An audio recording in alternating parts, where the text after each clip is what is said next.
Hello दोस्तों, मैं आपका डेयरी फार्मर दोस्त मधुसूदन हाजिर है फिर से नई और सही जानकारी के साथ। आज का जो टॉपिक है वीडियो बनाने का कि यदि आप बाहर से यानी कि पंजाब से या गंगानगर से आप गाय की परचेसिंग करना चाहते हैं और गाय खरीदना चाहते हैं तो अभी का जो मौसम है कहीं ना कहीं गर्मी की जो शुरुआत है वह हो चुकी है और ठंड काफ़ी कम हो चुकी है। रात में हल्की सी ठंड रहती है और इसी वजह से आपको जो पशु हैं उनकी ट्रैवलिंग करवाने में समस्या हो सकती है। कहीं ना कहीं रात को आपको ट्रैवलिंग करवाना होगी जिससे कि गर्मी का मौसम नहीं रहता है और गाय को जो गाड़ी में ट्रैवलिंग करती हैं तो उसमें काफ़ी राहत मिलती है।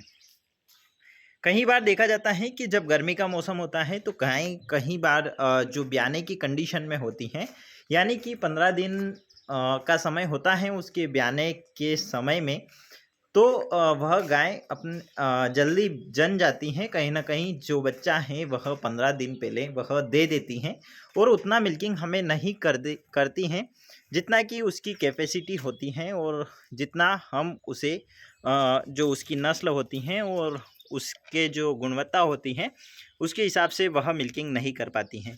यही रीज़न है कि गर्मी के मौसम में हमें गाय सूटेबल करवाना काफ़ी मुश्किल होता है। तो कहीं न कहीं आप यदि गाय खरीदना चाहते हैं तो यही लगभग 10 से 12 दिन का जो समय है वह काफ़ी अच्छा है और उसके बाद में काफ़ी गर्मी बढ़ने वाली है जिससे कि गाय को काफ़ी परेशानी होगी और आपके जो फार्म है वहाँ पर गाय सूटेबल होने में काफ़ी समस्या होती हैं।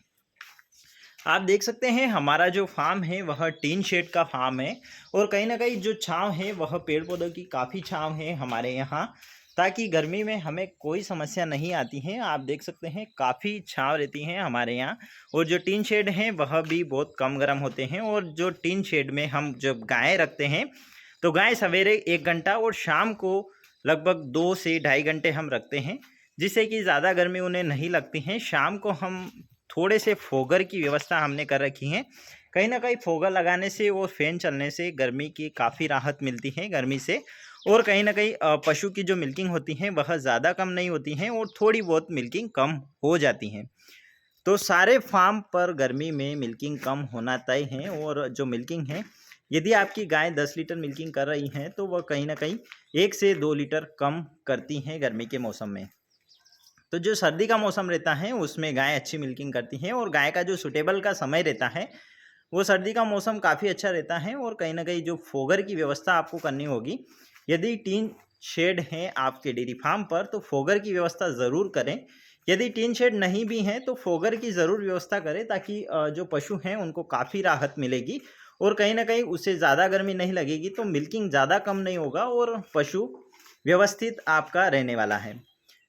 तो जो फोगर हैं उसका ज़्यादा कॉस्ट नहीं आता है। कहीं न कहीं 2500 से 3000 रुपए में काफ़ी शानदार फोगर आपके डेयरी फार्म पर लग जाते हैं। यदि आपको अवेलेबल नहीं हो रहे हैं तो आप संपर्क कर सकते हैं, आप कमेंट कर सकते हैं, हम आपको अवेलेबल करवा सकते हैं। और आपको केवल जो फिटिंग है लाइन लगाना रहेगी, सारा कुछ हम फिटिंग करके आपको सप्लाई कर देंगे। या फिर कहाँ से आप नज़दीक से ख़रीद सकते हैं वह भी हम आपको बताएंगे। यदि आपको मार्केट में 5000 प्लस में फोगर मिलते हैं, 5000 10,000 में, तो आप संपर्क कर सकते हैं। हमने जो फोगर लगा रखे हैं काफ़ी कम कीमत में हमने लगाए थे और हमने हमारे डेयरी फार्म पर जो ऑटोमेटिक चीज़ें हैं, कहीं ना कहीं जो सिस्टम है वो बनाया है। तो जो कम खर्चे में, काफ़ी कम खर्चे में लगाया है। और जैसा कि आप देख सकते हैं मिल्किंग मशीन काफ़ी कम खर्च में हो गई हैं, जो फोगर हैं काफ़ी कम खर्च में हमने बना दिए हैं, जो सीसी हैं काफ़ी कम खर्च में हो गया है। तो कहीं ना कहीं ज़्यादा खर्च हमें नहीं लगा है और कम कॉस्टिंग में हमने अच्छा खासा डेयरी फार्म बना लिया है और आगे भी इसको पूरा मॉडर्न करने वाले हैं। और इतना कॉस्टिंग नहीं आएगा जितना कि एक बड़े फार्म के लिए आता है और ऑटोमेटिक फार्म के लिए आता है। तो काफ़ी छोटी-छोटी चीज़ें हमने इंस्टॉल कर कर और खुद से ही कर कर काफ़ी अच्छा फार्म हम तैयार करने वाले हैं और कहीं न कहीं कम इन्वेस्टमेंट के साथ हम करने वाले हैं। तो यह जो समय है गर्मी का धीरे-धीरे शुरू हो रहा है और यदि आप गाय परचेसिंग का सोच रहे हैं तो कहीं न कहीं अभी काफ़ी सही समय इसलिए भी है क्योंकि जो भूसा आप देख सकते हैं, गेहूँ का भूसा अभी जब निकलने का सीज़न है तो अभी हम स्टॉक कर सकते हैं और हमें काफ़ी किफ़ायती दाम में मिल सकता है। यानी कि हमें 4-5 रुपए किलो में मिल सकता है।